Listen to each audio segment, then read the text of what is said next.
Hello and welcome to Stitches and Starlight. My name is Tashiana, but you can call me Tashi because that's what all my friends do, and we're friends now. I'm coming to you from my home in Brooklyn that I share with my husband Joshua and the two hell kittens, actual cats, not humans, Minerva and Astoria. And this is my corner of the internet where we talk about all the things I'm making, whether I'm knitting or spinning or sewing or potentially weaving. It is just fiber, joy, and wool chaos all the time. If this is your first time here, thank you so much for clicking on the thumbnail. There are a million voices vying for your attention on the internet, and you saw whatever this is and decided to give it a go, and that makes you a rad human. If you're a returning viewer, thanks so much for being here. Welcome back to the channel, guys. It's officially December 1st, which means it's Vlogmas season. Happy December 1st to all of you that are celebrating. It's the most wonderful time of the year. We are doing a return to format for 2025. I don't know how many of these videos I will get out. We will see what spoons will allow, but we are doing a return to format for 2025, which means we are doing sit and spins. This is how I did Vlogmas in 2022. And then in 2023, I did a hybrid of sit and spins and actual vlogging. But this year we're just going back to format and we're just doing sit and spins. I know I said that I didn't get an advent, so I was going to be spinning my 2023 Delightful, but sometimes the universe works in mysterious ways. And sometimes your friends show up for you. And I was able to snag a Dreamland Advent by Melly Knits. So if you're spinning Dreamland and you haven't opened day one, abort mission, go do yours and come back. But I was able to snag a Dreamland Advent. So that's what we're spinning this Vlogmas, is we're spinning Dreamland. I opened the box and I just looked at it and then I stopped because I wanted to open it with you guys. But yeah, we're doing a return to format. So we're gonna do the present dance. And Lisa, this is for you. I know you're watching, and the present dance is always for you. We're gonna do a present dance. We're gonna open fiber. We're gonna spin, and we're gonna shoot the shit. We're gonna chit chat. We're gonna. I asked for Vlogmas suggestions, and I will leave the link in the description box probably for the first 2 days of this. So if you didn't leave a sit and spin suggestion, or this is your first time finding me and you have a thing that you would like to hear me natter on about, leave it there. Because I do think I'm going to continue doing sit and spins next year. So whatever I don't get to this year during Vlogmas, I will just continue sitting and spinning. And maybe I'll make this a monthly format where like 1 week a month, I will do a sit and spin in between all of the like the sort of typical YouTube podcast situation. But I got a lot of really interesting suggestions, a mix of like talking about wool and like making, and also like talking about me, which is kind of fun because I think it's rad that you guys like hearing me natter on about me and like want to get to know me better. And I am totally down to like, you know, pull back the curtain a little bit and talk a little bit more about myself. So we're going to do a mix of, again, nattering on about wool and nattering on about me. There are some people who ask for like technique specific things, and that's not necessarily in the spirit of how I do sit and spins, because I will be sitting and spinning on just my flat iron. So that is the vibe. But I did see your suggestions and I will be saving them for maybe techniques videos next year. I don't know that I'm the one to demonstrate techniques, but I'm happy to try. But yeah, so we're gonna sit and we're gonna shoot the shit and we're gonna talk. Again, if you didn't leave a suggestion and you have one and something just occurred to you, I will put the link in the description box for probably the first 2 videos. But yeah, we got some really fun ones. Some are a little spicy. So I will say up top what we're going to be talking about, and if that's not your speed, then just nope out of that video and come back for another one. But some of them are a little spicy, and honestly, if you're here for the spice, so am I. So without further ado, let's talk about the Advent. So my version is fiber only. There are none of the treasures that are in it, but this is the sticker that's for the Advent, and it's the Dreamland logo. And I got to figure out what my thumbnail. Sorry, is this focusing? It's probably not focusing. I got to figure out what my thumbnail situation is for this, but it's probably going to include that. And it did include this like delightful little like illustration book by Yo-Yo. I will put Yo-Yo's Instagram information in the description box, but it's just really like just dreamland, just really beautiful, dreamy illustrations. I'll show you my favorite one. This one's my favorite one. Yeah, so I was flipping through this and I'm not ashamed to admit that I started crying because I love beautiful things and I'm such a fan of Melissa. Melissa does such rad and such creative. Just, I'm so happy that I was able to get this. And I would have been fine spinning I'm fine spinning Delightful, but I'm so happy to get this. And here's what we're spinning. So Dreamland, if you're not familiar, is one sheet blend, just color changing. And so it is a mixed flock of Canadian fine wool blended with 15% alpaca and 15% tussa and 5% sari.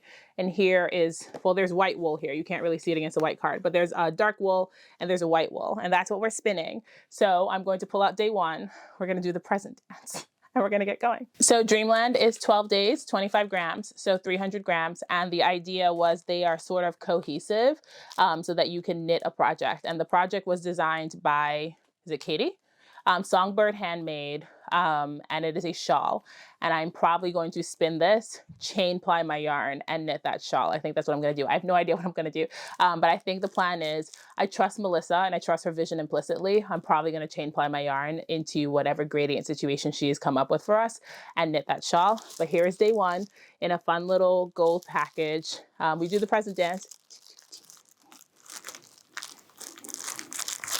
I'm so excited. I'm so excited. Okay, and now we open.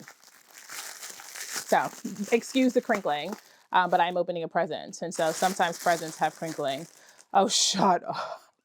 I'm so excited. Okay, here's day one. It's this rich, dark, blue purple. It's so pretty. It's so pretty. So we're going to open this up and see. Oh, that feels really nice. That feels really nice. Here we go. That's what that looks like. So I think I'm going to break it down 3 ways. I mean, man, Melissa knows her way around wool. I'm just going to break it down 3 ways. And I'm going to spin this. I am going to spin this woolen because if you give me a well-prepared bat, that is probably the only way to honor this. I'm going to spin this woolen. We'll see if I can go unsupported. I haven't figured out what ratio I'm going to start on, because she said it feels like a medium, it spins like a medium wool, feels like a fine wool. So I'm going to start on my medium wool ratio on my flat iron, and we'll see where we go.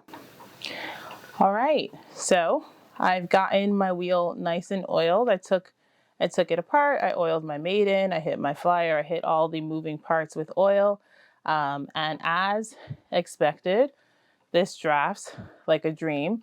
I'm doing my fun mix of supported and unsupported long draw. There's a few places where, I hope you guys can see that. There's a few places where I can just do this unsupported and I'm not using my, my other hand to control the twist. And I just occasionally, if I get a slub, double draft. But yeah, this is a dream to spin. And we're spinning it on my flat iron. I am using the smallest ratio on the medium whirl, and I will put on the screen the equivalent of what that is for my flat iron, because the whirls do different things on the shaft system. I'll put that on the screen somewhere. But yeah, we are moving. And today I thought it would be fitting to talk about joy. So one of the questions that I got was, someone was asking how I choose and prioritize joy. And, you know, if you know, you know, things are not very joy-filled right now.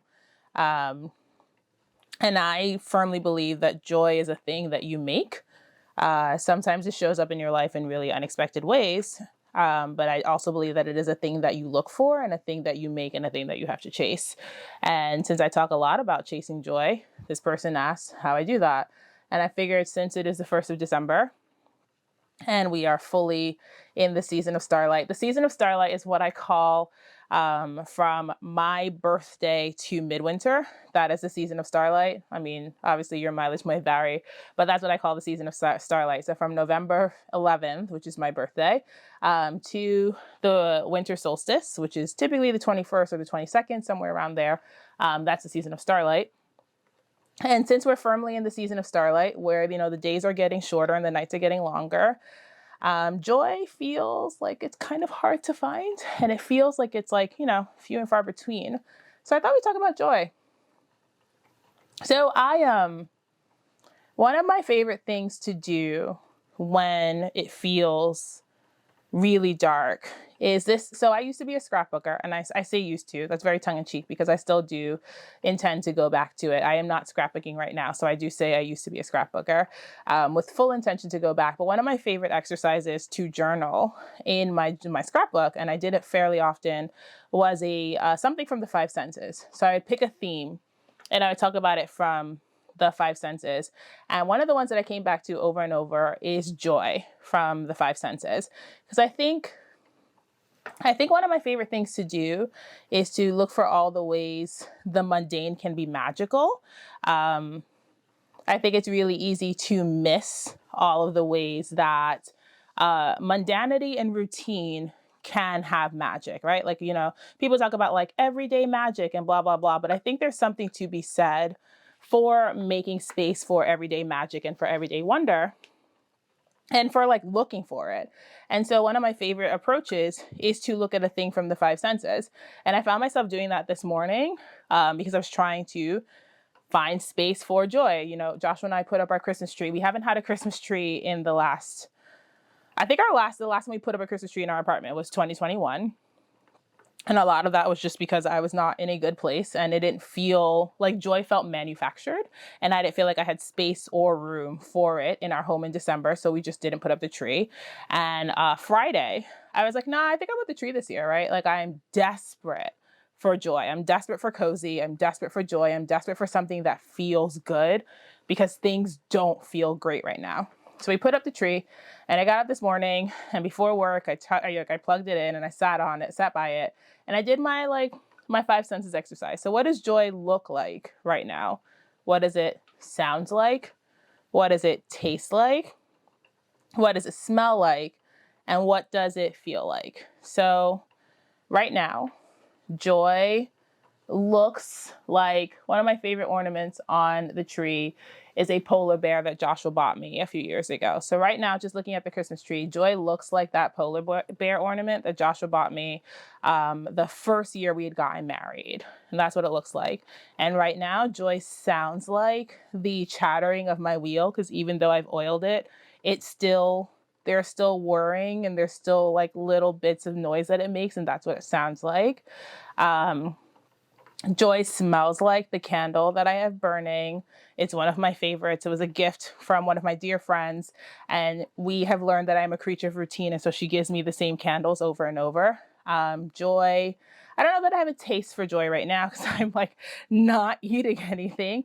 But I did have a really good cider at midnight with my friends earlier. And maybe that's a thing that joy tastes like. And frankly, joy feels like this wool that I have in my hand. It feels like the way it connects me to the things that I love.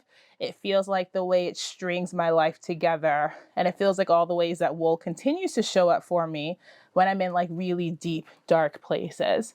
And I think that it is a thing that anyone can do. It is a really way to stop and sort of be mindful, especially right now when things are, not great, all caps. So that is one of my favorite ways to look for joy, is to just see all the ways that it shows up in my life without me having to work for it, all the mundanity and all the ways magic can be found in it. But like, let's say we're chasing joy. Like, how do we chase joy when joy feels really hard? And I think you just have to figure out what feels joyful for you. And that's like a really personal thing. Everybody has their own sources of joy. Everybody has their own people that feel like joy and their own things that feel like joy. And then it's just a matter of making time for that thing. I've been doing a lot of like solo hangs. One of my missions for 2025 was to learn how to be by myself. I've always said that I was like the most extrovert to ever extrovert. And I don't know how much of that is real and how much of that was like a defense mechanism for like just not wanting to be by myself and not wanting to like sit with myself. And so one of my missions for 2025, and frankly, it was therapy homework, was to learn how to be by myself, because so much of my joy was wrapped up in other people. And when your joy is wrapped up in other people, when those people are no longer in your life, they take your joy with them. And so one of my therapy assignments this year was to learn how to be by myself. And so I really had to go rediscover what joy could look like, or what brought me joy when it wasn't connected to people. And so I like went to parks. I went to a lot of parks. I went to the Botanic Garden a lot. I went to the movies by myself. Like our movie theater has a membership. And so like I signed up for this membership and it was just $30 a month and you could see pretty much unlimited movies. And I went to the movies a lot. I learned how to sit in libraries again. Growing up, like libraries were my safe space. And then I stopped going when I was older, but I learned how to sit in a library again, which is like a wild thing when you have ADHD and you finally have come to terms with the fact that you have ADHD, to learn how to sit in a quiet space. I made friends with all of our local bartenders and I would take my knitting to bars and just sort of sit by myself. And so I've now gotten to the place where I have a laundry list of things that can help me find joy on hard days. And they're very low impact things. And I think the thing to sort of think about and the thing to remember is when it's hard, don't make it any harder. So like having a list of things that you can do that are lower impact, that like really just snap you into the mindset of like, okay, we are fostering and we are making and we are like looking for joy, I think is really helpful. And then like, you know, I have my things that I get to do with my friends. I have my book club. I have D&D, and a lot of D&D is escapism because, you know, life, and sometimes you just need a thing to get away from. But these are all just smaller, again, smaller, mundane, magical ways that I sort of hunt for it. And once I find it, I just sort of hold it close. So if I was giving, and I don't give advice, that's not my sort of thing, but like if I was going to give advice, it would be to find the easy, repetitive ways that joy shows up in your life and like hold those close. It doesn't have to be the big thing. It can be just a really good cup of coffee at a cafe that you love. It can be just an hour with a good book. And yeah, I get that we're not all in the same space in life where you can carve out so much alone time, but just finding a thing that you can do that doesn't require you to depend on something else, like any other external forces, I think it's a thing that's also been helping me stay sort of present. And finally, my making brings me joy, right? And I think that's why we do it. It's the reason that I like, people always like, can I pay you to make a sweater? And it's just like, no, well, frankly, you can't pay me to make a sweater because like to pay me what? To pay for the hours that it takes to knit a sweater, like it's not really a thing that I think most people are interested in doing.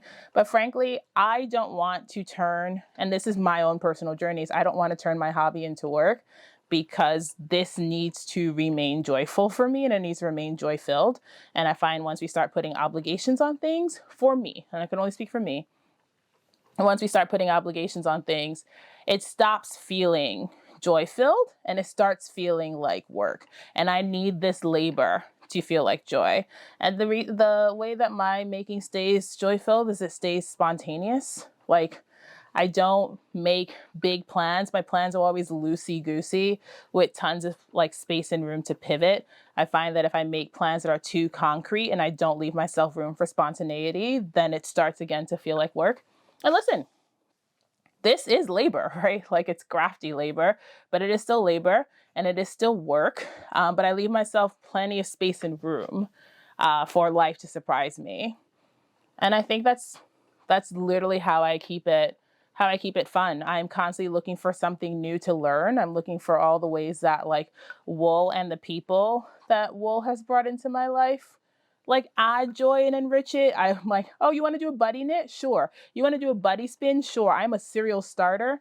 I finish nothing, and like that's okay. Like that's okay for me. I'm not a monogamous maker. I know that's not everybody's journey.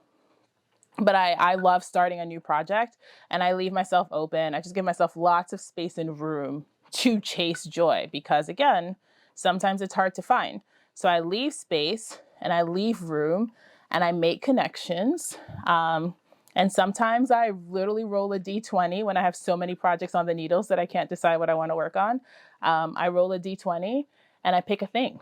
Like I let the dice tell the story and I let the dice help me decide what I'm making that day. And all of these things add up to a making practice that feels kind of chaotic, kind of silly, but really, really rooted in wonder, and really rooted in joy. And I think that is a thing that helps keep me coming back to wool. One of the things we're going to talk about like during this week is why, or not during this week, but during this month, is why hand spun and why I spin yarn. And I think keeping a practice rooted in wonder and excitement and exploration is also how I keep my practice rooted in joy. And so when life gets really hard and I don't know what else to do, I come home and I spin, and it helps.